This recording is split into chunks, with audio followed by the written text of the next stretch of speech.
अस्सलाम वालेकुम, नमस्कार सबको। मैं नसरीन अंसारी, आप सब लोगों का मेरे यूट्यूब चैनल पे बहुत बहुत ज़्यादा स्वागत है। महाराष्ट्र के एक शहर में, आप गांव बोल लीजिए या फिर सिटी बोल लीजिए, वहाँ पर हुई एक 11 साल की बच्ची की हत्या। और पता है उस किस रीज़न से हुई?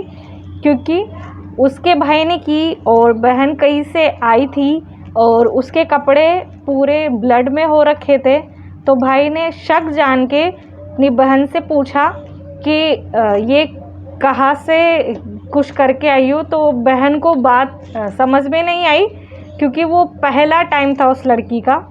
और जब उसके रिलेटिव ने ये बोला कि तुम्हारी बहन कहीं से शायद मुंह काला करके आई, 11 साल की लड़की, तो उस भाई ने बहन को तब तक पीटा जब तक उसकी जान नहीं चली गई।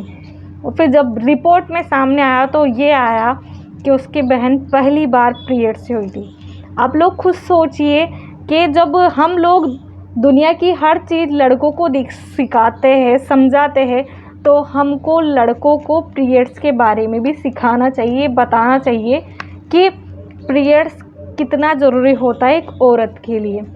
अगर वो लड़का अगर सब कुछ जाना हुआ होता तो वो उसकी बहन को, 11 साल की बहन को नहीं ख़त्म करता। कितनी दिल दहला देने वाली बात है। आप लोग खुद सोचिए कि लोगों का कलेजा कांप जाता है ऐसी सब चीज़ें सुनते हैं। तो आप लोग खुद सोचिए कि एक औरत का क्या अस्तित्व होता है। अगर एक औरत नहीं होती तो इस सृष्टि का निर्माण कभी नहीं होता। एक औरत ना होती तो इस दुनिया में कुछ नहीं होता, ना ही कुछ हो पाता, ना ही संसार आगे बढ़ पाता।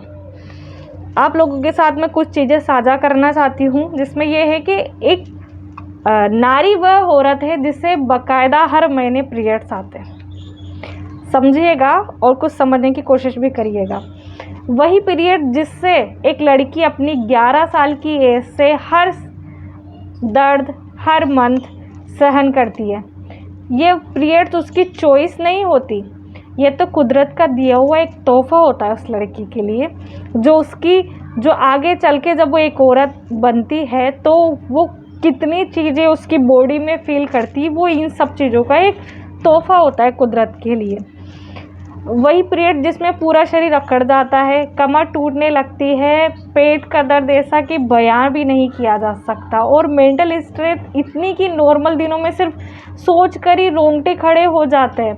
हर महीने के पीरियड्स के दर्द को बर्दाश्त करके अपने आप को अगले मंथ के लिए फिर से दर्द सहने के लिए रेडी करती है एक औरत।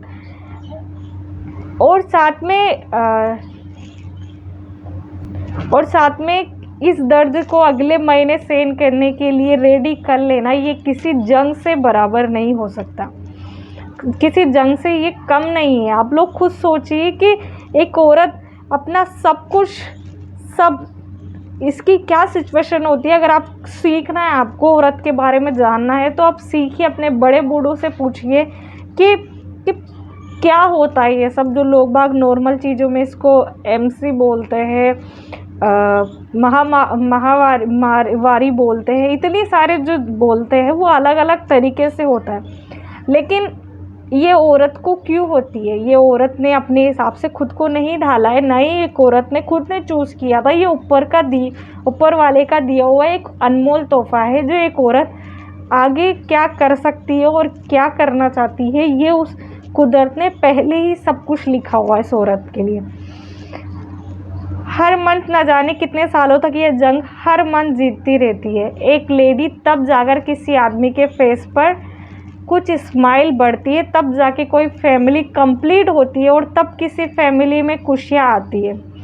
जब कोई औरत जब माँ बनती है तो उसका एहसास ही अलग होता है, और वो जो परिवार में जो खुशी होती है वो अलग देखने के लिए होती है कि जब कोई परिवार कंप्लीट होता है तो लोगों के फेस पे अलग ही तरीके की स्माइल आती है कि कोई बुआ बनती है, कोई दादी बनती है, कोई चाची बनती है, कोई बड़े पापा बनते हैं, कोई बड़ी मम्मी बनती है, कोई दादू बनता है। ना जाने कितने रिश्ते हम पहले से, जब प्रेगनेंसी का स्टार्टिंग मंथ होता तब से ही हम सोचना स्टार्ट कर देते हैं कि ये होगा वो होगा।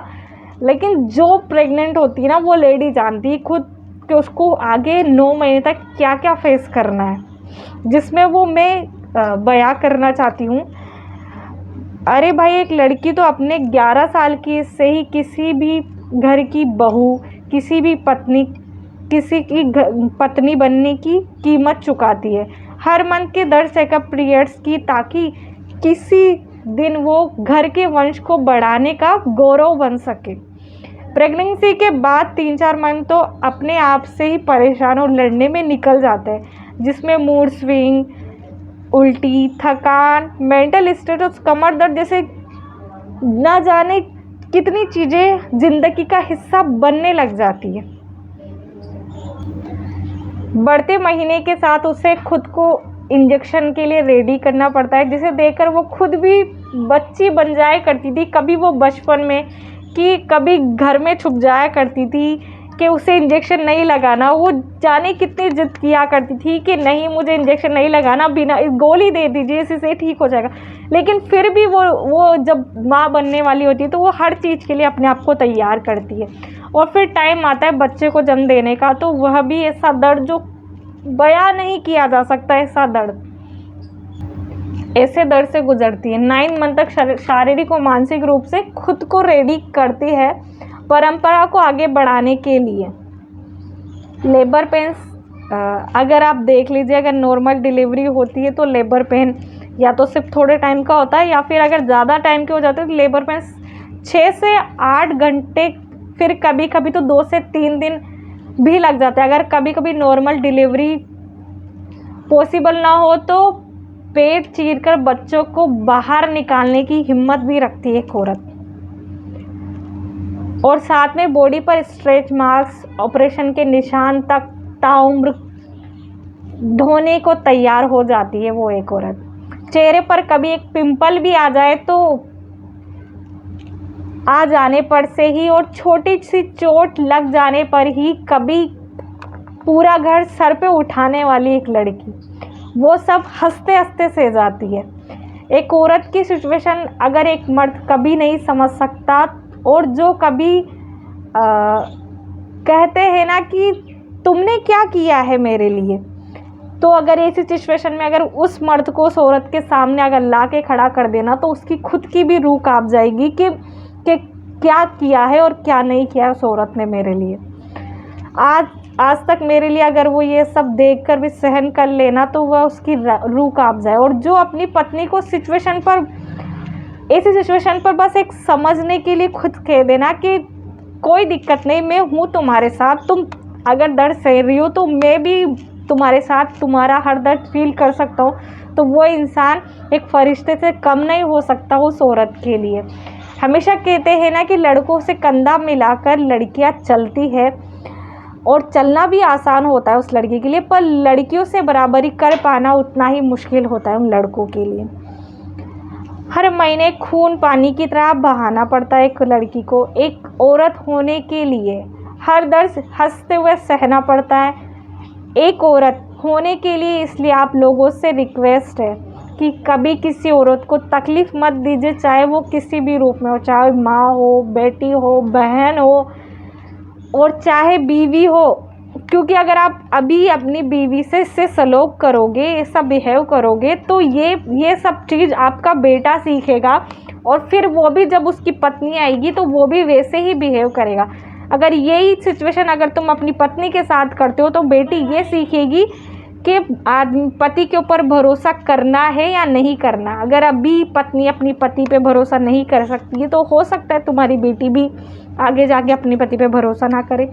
इसलिए जितना हो सके अपने बच्चों के लिए अपने सिचुएशन को, अपने रिश्ते को एक नया रूप दीजिए, जिसमें तुम्हारे आने वाली पीढ़ी और तुम्हारे बच्चे सीखे और तुम्हारी मिसाल देख के हाँ, अगर कुछ सीखना है तो मेरे मम्मी पापा के रिश्ते से सीखिए कि उन्होंने अपना रिश्ता कितनी अच्छी तरीके से निभाया। अगर इस तरीके से अगर हर सिचुएशन में अगर एक हस्बैंड वाइफ एक गाड़ी के 2 पहिए की तरह रहना तो ज़िंदगी का साधन भी बहुत अच्छी तरीके से चले। एक औरत से सीखिए आपके उस ज़िंदगी क्या होती है, एक ज़िंदगी को वो किस तरीके से एक दुनिया में लेकर आती है और ज़िंदगी को किस तरीके से वो सिखाती है। क्योंकि जिस टाइम पे जब बच्चा जब पैदा होता है ना, तो उस टाइम पे जब पैदा होने से लेकर जब वो बच्चा बड़ा हो जाता है तब तक वो माँ के ही करीब रहता है। और बच्चे को सबसे पहले समझने वाली जो इंसान होती है ना, वो सिर्फ और सिर्फ माँ होती है।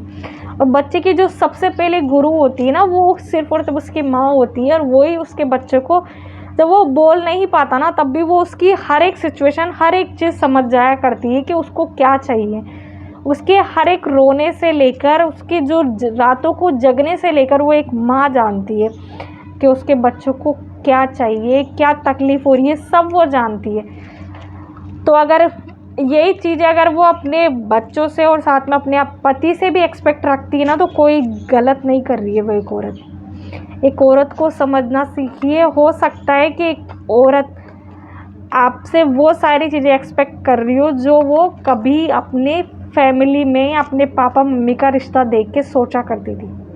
क्योंकि अगर आप आइडल पति बनोगे तो हो सकता है वो भी आपको वो सारी खुशियाँ दे और वो एक आइडल पत्नी बने जो आप चाहते हो। हमेशा यही होता है कि जैसा अगर तुम बोओगे वैसा ही काटोगे। और साथ में अगर तुम किसी के साथ अच्छा बिहेव करोगे तो हो सकता है वो चीज़ भी आपसे डबल अच्छा बिहेव करके है। अगर आप किसी के साथ गलत करते हो ना, तो वो आपके साथ डबल गलत होगा। इसलिए हमेशा वही चीज़ करें जो सही हो और सच हो।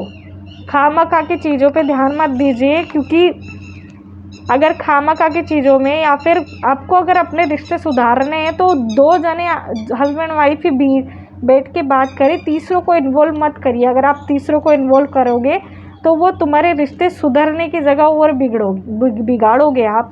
क्योंकि तीसरा कुछ और बोलेगा, तुम कुछ और बोलोगे और सामने वाला कुछ और बोलेगा, तो इससे तुम्हारे रिश्ते सुधरेंगे, किसी और के। इसलिए कभी भी अगर तुम्हें रिश्ते सुधारने तो खुद बैठ के सुधारिए, किसी और को इन्वॉल्व मत करिए। आगे आप खुद समझदार हो, जो सिचुएशन है उसके हिसाब से खुद को ढालना सीखो। और जितना हो सके, अगर दोनों में से अगर कोई तेज़ है तो एक सीधा बनना, तभी सही से आपकी लाइफ चलेगी। क्योंकि अगर पत्नी उस टाइम पे गुस्सा है तो आप प्यार से मना लीजिए। अगर आप पति गुस्सा है तो पत्नी प्यार से मना लीजिए, कोई दिक्कत नहीं है। कि अगर हम अभी सही से रहेंगे तो हो सकता है इंशाल्लाह आगे भी हमारी सिचुएशन सही हो।